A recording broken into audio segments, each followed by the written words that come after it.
जो next topic है वो है हमारे पास फ्रिक्शन। फ्रिक्शन दरअसल एक फोर्स का नाम है जो कि किसी भी बॉडी की जो मोशन है, बॉडी की मोशन, उसको रेजिस्ट या अपोज करते हैं। उसी बॉडी की मोशन को, ऐसी बॉडी जो हरकत में हो, तो इस फोर्स का, इस कुव्वत का नाम है friction. The force that oppose or resist the motion of moving object is called friction. इसके एग्जांपल मैं यूं देता हूं बेटा आपको कि हमारे पास एक बॉल है, ठीक है, उस बॉल को आप स्लाइडली जो है ना फोर्स देके आगे की तरफ मूव कराते हैं तो बॉल यहाँ आके रुक जाती है, ठीक है कि नहीं। होना तो ये चाहिए था बॉल आगे मूव करते रहे हमेशा के लिए, लेकिन वो बॉल रुक गई। क्यों? क्योंकि ये जो बॉल का सरफेस है और जो ये जो सरफेस है आपके पास, जिसके ऊपर, जिस टेबल के ऊपर बॉल मूव हो रही है, उन दोनों के दरमियान सरफेस इन कांटेक्ट में है। सरफेस इन कांटेक्ट में आने की वजह से दरअसल अगर आप इसको माइक्रोस्कोप से देखें तो आपको इस तरह के जो है ना अप एंड डाउन नजर आएंगे, पिट्स नजर आएंगे, जो एक दूसरे के अंदर होने की वजह से वो इस मोशन को रोक देते हैं। तो फ्रिक्शन का कॉन्सेप्ट यही है कि वो फोर्स जो इस मोशन को रोक रही है,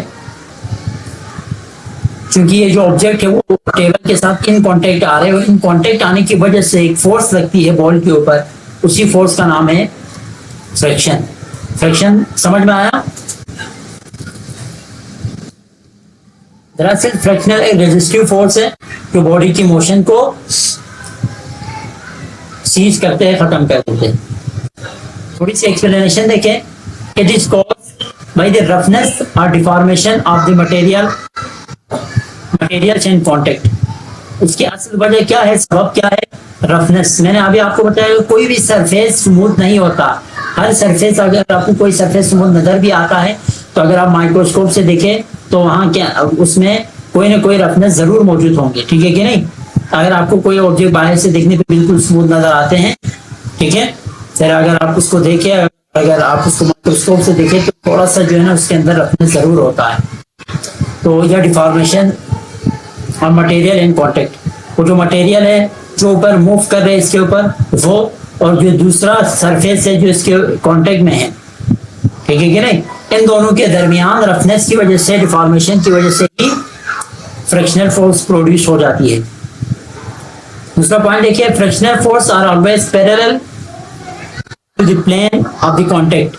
फर्ज कर ले ये टेबल है, इसके ऊपर एक बॉल है, ठीक है, बॉल को आप इस तरफ खींच रहे हैं या बॉल पे आपने इस तरफ फोर्स लगाए हैं तो इस पे जो फ्रिक्शनल फोर्स है वो इस साइड पे लगेंगे, ठीक है। फोर्स ऑफ फ्रिक्शन किस साइड पे लगेंगे? फोर्स ऑफ फ्रिक्शन आपके पास अपोजिट आएगी। जिस साइड पे आप फोर्स लगा रहे हैं ये आपका फोर्स है, उसी के अपोजिट में, यानी आपने इस साइड पे इस पे फोर्स लगाया तो इसी के बिल्कुल अपोजिट में वो फ्रिक्शनल फोर्स लगेंगी। और ये आपको पता है प्लेन है, इस प्लेन के बिल्कुल क्या है, पैरेलल है। अगर आप देखें ना ये प्लेन है और ये फ्रिक्शनल फोर्स है, तो ये दोनों आपके पास क्या है, प्लेन और फ्रिक्शनल फोर्स दोनों एक दूसरे की क्या है, पैरेलल है, ठीक है कि नहीं। देखो frictional force are parallel to the plane of contact. ये प्लेन ऑफ कांटेक्ट से क्या है, ये पैरेलल में है बिटवीन टू सरफेसेस। सरफेसेस से मुराद ये है ये बॉल और ये टेबल जी।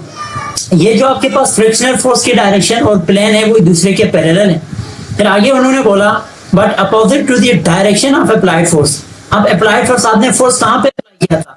इस साइड पे अप्लाई किया था। फ्रिक्शनल फोर्स की डायरेक्शन इस साइड पे, तो इन दोनों की जो डायरेक्शन है वो अपोजिट होंगे, लेकिन प्लेन के साथ फ्रिक्शनल फोर्स की जो डायरेक्शन है वो क्या है, पैरेलल है। यहां तक बात क्लियर है। इसके बाद हमारे पास कॉन्सेप्ट है लिमिटिंग फ्रिक्शन। किस चीज का कॉन्सेप्ट है? Limiting friction. इसके बाद किस चीज का कॉन्सेप्ट है बेटा? Limiting friction. अब आगे देखें लिमिटिंग फ्रिक्शन। अच्छा, लिमिटिंग फ्रिक्शन से क्या मुराद है? लिमिटिंग फ्रिक्शन से मुराद है कि आपके पास maximum value of friction is known as force of limiting friction. अब इसका मतलब ये है, फर्ज कर ले मेरे पास उसी में टेबल और बॉल के एग्जांपल से सारी जो है ना फ्रिक्शन आपको समझाता हूँ। ये बॉल यहाँ पे है, ठीक है, आप हल्का से इस पे जो है ना फोर्स लगाएं, बॉल के अंदर आपको मूवमेंट नजर नहीं आएंगी। यानी आपने कंसिडर करे 1 न्यूटन इस पे फोर्स लगाया, बॉल के अंदर मोशन नहीं आई, ठीक है। फिर आपने 2 न्यूटन फोर्स लगाया, बॉल के अंदर मोशन नजर नहीं आई। लेकिन 3 न्यूटन फोर्स जैसे ही आपने लगाया तो इससे ये बॉल के अंदर मूवमेंट आ गई। तो मतलब इसके अंदर जो है ना मैक्सिमम जो फ्रिक्शनल वैल्यू है आप कंसीडर करें इसके अंदर 2 न्यूटन है। तो भाई 2 न्यूटन जो मैक्सिमम फ्रिक्शनल फोर्स है ना, मैक्सिमम वैल्यू है फ्रिक्शन की, वो आपके पास क्या लाता है, लिमिटिंग फ्रिक्शन, ठीक है। अच्छा, it is always directly proportional to the reaction of force. तो ये हमारे पास डायरेक्टली प्रोपोर्शनल होता है रिएक्शन फोर्स के। आप इसका मतलब समझे। अब इस बॉल की जो है ना वेट डाउनवर्ड है, अब वेट के बिल्कुल अपोजिट में इसका रिएक्शन फोर्स होता है। यानी यहाँ पे जो आर है रिएक्शन फोर्स और वेट इसके बिल्कुल बराबर है कि नहीं, ये बात कही। अब आपको पता है, देखो जितना आपके पास ये जो आपके पास रिएक्शन फोर्स होंगी, ठीक है, ये तो वेट जितना होंगे उतना है आपके पास रिएक्शन फोर्स होंगी, तभी ये बॉडी रेस्ट पे मौजूद होता है। और जितना आपके पास ये रिएक्शन फोर्स होंगी उतना ही आपके पास क्या होंगी, ये लिमिटिंग फोर्स मौजूद होंगी, ठीक है, ये लिमिटिंग रिएक्शन मौजूद होंगी। तभी उन्होंने क्या बोला, ये जो आपके पास लिमिटिंग फोर्स है वो डायरेक्टली प्रोपोर्शनल है रिएक्शन फोर्स के, ठीक है। अब प्रोपोर्शनलिटी साइन बोलते हैं इसको। जब आप खत्म करते हैं तो एक कांस्टेंट आया है, इस कांस्टेंट को कहा जाता है म्यू, और ये कैपिटल आर हो गया आपके पास।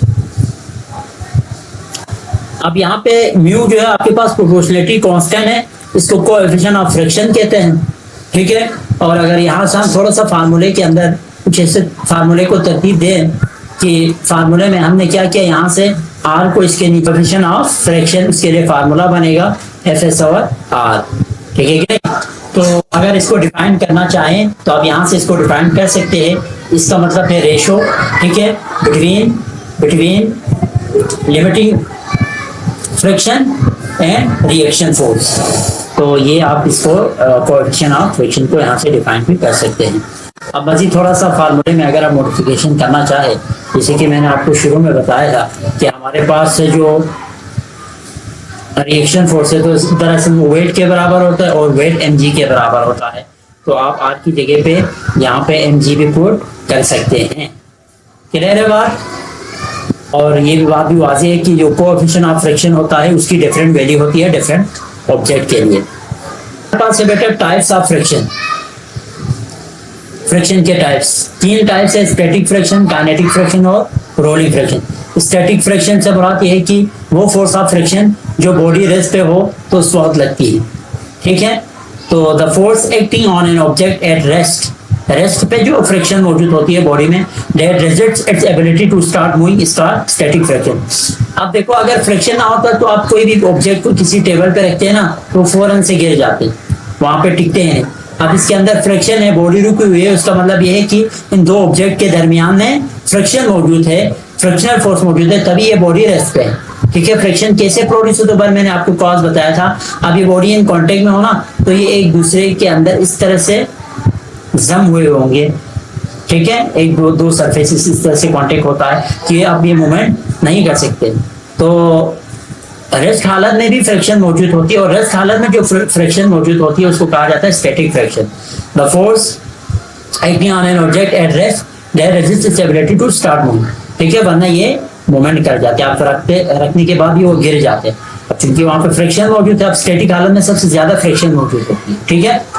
तो ये फ्रिक्शन कहलाता है स्टैटिक फ्रिक्शन। अब बॉडी मूवमेंट में आ जाती है, मूवमेंट में आने से ना उसकी फ्रिक्शन स्टैटिक फ्रिक्शन। अब मैं पहले काइनेटिक फ्रिक्शन समझाता हूँ, फिर आपको इस बात आपके लिए एक चॉइस देता हूँ, उसका अपना आंसर करना है। काइनेटिक फ्रिक्शन से मुराद ये है कि वो फोर्स ऑफ फ्रिक्शन जो ड्यूरिंग मोशन मौजूद होती है, यानी बॉडी मूव हो रही है तो उस वक्त इसकी मोशन को स्टॉप करने के लिए जो फ्रिक्शन मौजूद होती है, जो फ्रिक्शन इस पे जो फोर्स इस पे इसको रोकने के लिए इस पे पड़ रही होती है, वो फोर्स दरअसल काइनेटिक फ्रिक्शन कहलाता है। The force that resists the motion of moving object is called kinetic friction. आप एक गेस करें, स्टैटिक फ्रिक्शन ज्यादा होगा या काइनेटिक फ्रिक्शन? स्टैटिक फ्रिक्शन ज्यादा होंगे, क्योंकि बॉडी जब रेस्ट पे हो ना तो इसका मतलब ये है कि रेस्ट से आप अगर इसको मोशन में लाना चाहते हैं तो शुरू में आपको ज्यादा से ज्यादा फोर्स लगाएंगे, ठीक है, लेकिन जैसे एक दफा बॉडी मोशन में आ जाती है फिर आपको कम फोर्स के साथ उसको लेके जाना होता है। ये डेली हम ऑब्जर्व भी करते हैं, ठीक है। जैसे बॉडी मोशन में आए तो फिर कम फोर्स उसको लिए जरूरत होती है, क्योंकि जब बॉडी मोशन में आ जाती है तो उस वक्त उसकी फ्रिक्शन कम हो जाती है। तो वो जो मोशन में जो फ्रिक्शन होती है उस वक्त उस फ्रिक्शन को कहा जाता है काइनेटिक फ्रिक्शन, और काइनेटिक फ्रिक्शन हमेशा कम होगी स्टैटिक फ्रिक्शन से। तो static friction is greater than kinetic friction, ये एमसीक्यूज में पूछे जाते हैं याद रखिए। तो the force of friction between a rolling object and surface और विच इट रोल्स, जिस पे रोल करता है उसको रोलिंग फ्रिक्शन कहते हैं। और आखिर में स्लाइडिंग फ्रिक्शन, मतलब ये दोनों आप कह सकते हैं कि रोलिंग फ्रिक्शन और स्लाइडिंग फ्रिक्शन दोनों आपके पास टाइप्स है किसके, काइनेटिक फ्रिक्शन, ठीक है। दोनों काइनेटिक फ्रिक्शन के टाइप्स भी आप बोल सकते हैं। अब स्लाइडिंग फ्रिक्शन में when one object slides over, इसमें स्लाइड ओवर होते हैं। कभी एक कॉपी किसी मेज के ऊपर किसी टेबल के ऊपर रोल करते देखा है आपने, वो हमेशा स्लाइड करेंगे। लेकिन बॉल को आप स्लाइड भी कर सकते हैं, लेकिन बॉल में हमेशा जो मूवमेंट होती है वो रोलिंग मूवमेंट होती है। तो when one body slides over the another body the friction between two surface is called sliding friction. और शॉर्ट फ्रिक्शन है वो आप क्या बोलेंगे, स्लाइडिंग फ्रिक्शन। तो और एक और बात यहाँ पर ध्यान में रखें, आप मुझे बताएं स्लाइडिंग फ्रिक्शन ज्यादा होगी या रोलिंग फ्रिक्शन। ऐसी बात है, कोई भी बॉडी आप रोल करते हुए लेके जाते हैं उसको तो उस वक्त आसानी होती है ना, और कोई भी बॉडी आप स्लाइड करते हुए लेके जाते हैं उस वक्त आपको मुश्किल पेश आती है। अच्छा मैं बोल रहा हूँ ना, ये हमारे पास एक होता है रोलिंग फ्रिक्शन, एक होता है स्लाइडिंग फ्रिक्शन। ये दोनों फर्दर आपके पास काइनेटिक फ्रिक्शन के टाइप्स में से, ठीक है कि नहीं। अब रोलिंग फ्रिक्शन में बॉडी रोल करती हुई आगे जाती है, जैसे कि बॉल वगैरह, बॉल आगे रोल करती हुई जाती है ना। जबकि आप किसी चेयर को आगे की तरफ करना चाहें तो उसको आपको स्लाइड करना पड़ता है, खींचते हुए लेके जाना पड़ता है, ठीक है कि नहीं। तो रोलिंग ऑब्जेक्ट और सरफेस के दरमियान जो फ्रिक्शन होती है उसको रोलिंग फ्रिक्शन कहा जाता है, और स्लाइडिंग ऑब्जेक्ट और इस सरफेस के दरमियान जो फ्रिक्शन होती है उसको स्लाइडिंग फ्रिक्शन कहते हैं। अब आप मुझे एक बात बताएं, ये रोलिंग फ्रिक्शन ज्यादा होंगी या स्लाइडिंग फ्रिक्शन ज्यादा होगी? आमतौर पर आपको क्या लगता है इन दोनों में से कौन सी फ्रिक्शन ज्यादा हो सकती है? कौन से ऑब्जेक्ट को मूव करने में ज्यादा परेशानी होती है और किस ऑब्जेक्ट को आप आसानी से मूव करा सकते हैं, स्लाइडिंग वाले को या रोलिंग वाले को? स्लाइडिंग फ्रिक्शन ज्यादा होंगे। किसी भी बॉडी को स्लाइड करते हुए आगे लेके जाना हमें काफी मुश्किल होता है, क्यों? क्योंकि स्लाइडिंग फ्रिक्शन ज्यादा होती है। लेकिन किसी भी बॉडी को रोलिंग फॉर्म में आगे रोल करते हुए लेके जाना हमें आसानी होती है। तभी कोई ऐसा ऑब्जेक्ट हो जो रोल करते हुए आगे लेके जा सकते हैं तो हमें उसमें ज्यादा आसानी होती है, न कि उसको खींचते हुए स्लाइड करते हुए, है ना। तो ये बात भी ध्यान में रखें, sliding friction is always greater than rolling friction. Advantages of friction, friction के एडवांटेजेस, फायदे। फ्रिक्शन की वजह से हम जो है ना, फ्रिक्शन की वजह से हम लिख सकते हैं, कॉपी पे हम लिख सकते हैं आसानी से, ये फ्रिक्शन की वजह से। हम चल सकते हैं फ्रिक्शन की वजह से। अगर हम जा रहे हैं ना कि आप कभी किसी जो है ना उस पर चलने की कोशिश की है बर्फ पे, अच्छा मतलब उसमें अगर आप चल सकते हैं इसका मतलब फ्रिक्शन फिर भी मौजूद है, क्योंकि अगर फ्रिक्शन ना हो तो बंदा बिल्कुल भी नहीं चल सकते। फर्ज कर ले अगर फ्रिक्शन को खत्म करें ना हमारे पैर के नीचे से और जो कांटेक्ट जहाँ पे हम चलते हैं वहां पे बंदा चल नहीं सकते, वहां पे बंदा फिर जैसे एक कांटेक्ट आएगा बंदा फिर आगे की तरफ स्लाइड करते हुए चले जाएंगे, ठीक है। अब मैं आपको इसके एग्जांपल इस तरह देता हूँ, हमारे जो गिलगित बल्तिस्तान है वो काफी जो ठंडा एरिया है, वहां पे जब बर्फबारी होती है ना तो पूरे जो रास्ते और खुसूसन वो रास्ते जहाँ पे पानी वानी वगैरह आ रहे होते हैं वो पूरा बर्फ बन जाता है और हम चल नहीं सकते। जैसे हम उस पर चलने के लिए बैठ जाते हैं ना, हम जो है ना वो स्लाइड होके आगे आगे पहुंच जाते हैं। आवाज आ रही है? डिसएडवांटेजेस ऑफ फ्रिक्शन देखें, फ्रिक्शन के नुकसान, it reduce the speed of rolling object, ठीक है, स्पीड को कम कर सकते हैं, मतलब स्पीड ज्यादा नहीं होंगे रोलिंग ऑब्जेक्ट्स की फ्रिक्शन की वजह से। It can cause energy loss, बहुत ज्यादा एनर्जी हमारी इसमें जाया हो जाती है। Wear and tear in machineries, ठीक है, मशीनों के अंदर क्रैक्स वगैरह जो आ जाते हैं, तोड़ फोड़ जो हो जाते हैं वो फ्रिक्शन की वजह से हो जाते हैं। अच्छा ये बहुत इंपॉर्टेंट क्वेश्चन है, ठीक है, एडवांटेज डिसएडवांटेज और मेथड्स ऑफ रिड्यूसिंग फ्रिक्शन। तो ये मैंने पिछले साल भी इंपॉर्टेंट बोला था और पेपर में आया था इस दफा ना। तो methods of reducing friction, friction को आप कम कैसे कर सकते हैं? Friction can be reduce by smoothing the sliding surface in contact. Smooth कर सकते हैं आप स्लाइडिंग सरफेस को, ठीक है। वो तमाम ऑब्जेक्ट जो मूविंग करते हैं, जो मूवमेंट के लिए हम बनाते हैं, उनका सरफेस आपको काफी शाइन मिलेगा, ठीक है, ताकि फ्रिक्शन कम से कम हो। Using lubricants between the sliding surface, tyre अगर आप खोल के देखें ना, टायर के बीच में जो है ना वो लोग जो है ना वो इस्तेमाल करते हैं, ग्रीस इस्तेमाल करते हैं। उस ग्रीस का मकसद ये होता है ताकि यहाँ पे लुब्रिकेशन प्रोवाइड हो, ठीक है, ताकि आसानी के साथ इसमें मूवमेंट आ सके। तो फ्रिक्शन को कम करने के लिए यूज करते हैं। इसी तरह यूजिंग बॉल बेरिंग्स, टायर के अंदर बॉल बेरिंग इस्तेमाल होता है, रोलर बेरिंग भी इस्तेमाल होते हैं। बॉल स्पेशल टाइप के जो है ना बॉल मौजूद होते हैं। अगर बॉल बेरिंग टूट जाए ना, बाइक चलना भी जो है ना बड़ी मुश्किल से बाइक चल सकती है। Making fast moving object streamline, इसका मतलब ये है जहाज का जो सामने वाला शेप है, वो ये देखा है ना आपने, जहाज की जो सामने वाली शेप स्ट्रीमलाइन बनाते हैं इसका यूं, ये इस वजह से बनाते हैं ताकि हवा की फ्रिक्शन को कम कर सके। अच्छा, जब ऑब्जेक्ट को स्ट्रीमलाइन बनाएंगे ना, ऑब्जेक्ट को जब आप स्ट्रीमलाइन बनाएंगे तो कम से कम हवा के साथ ऑब्जेक्ट के टकराव होंगे, तो हवा को चीरते हुए वो आसानी के साथ आगे जाएंगे। वरना डायरेक्ट आप इस तरह के सरफेस बनाते हैं तो पूरी हवा इस पे पड़ती, फ्रिक्शन ज्यादा हो जाती है, इस वजह से ज्यादा एनर्जी लूज हो जाती है, ठीक।